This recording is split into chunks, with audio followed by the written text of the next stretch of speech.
IPL தொடரின் நேற்றைய ஆட்டத்தில் லக்னோ சென்னை அணிகள் மோதின. இதில் சென்னை அணி 5 விக்கெட் வித்தியாசத்தில் வெற்றி பெற்றது.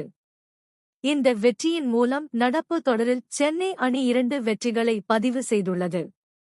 இந்நிலையில் நேற்றைய போட்டியின் போது சென்னை அணி சூதாட்டத்தில் ஈடுபட்டதாக ஒரு வீடியோ சமூக வலைதளங்களில் வைரலாகி வருகிறது.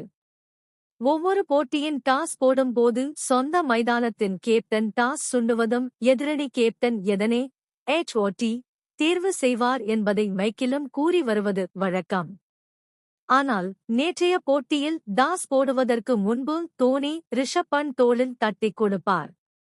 அதன் பிறகு டாஸ் போடும்போது மைக்கில் கூறாமல் அருகில் இருந்த போட்டி நடுவரிடம் மட்டுமே தோனி கூறுவார். தோனி கேட்டது டை என மைக்கில் கூறப்பட்டது. டாஸில் ஹெட் இருந்தது. ஆனால் தோனிதான் டாஸ் வென்றதாக கூறப்பட்டது. இன்னொரு முக்கியமான விஷயமாக டாஸ் சுண்டியதும் நான் தான் டாஸ் வெல்வேன் என்பது போல ரிஷப் பண்டிடம் தோனி ஜாலியாக விளையாடுவார். ஜாலியாக இருந்தாலும் இத்தனை விஷயங்கள் நடக்கும்போது சிறிது சந்தேகம் ஏற்படுவதாக ரசிகர்கள் சமூக வலைதளங்களில் கருத்து தெரிவித்து வருகின்றனர்.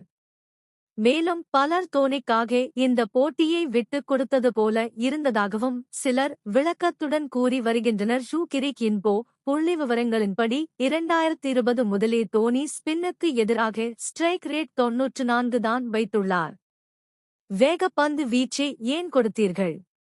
தோனிக்கு ஸ்பின் பந்து வீச்சை ஆட வரவில்லை என்றால் ஸ்பின்னைத்தானே கொடுக்க வேண்டும், அதுதானே லாஜிக் என தெரிவித்து வருகின்றனர்.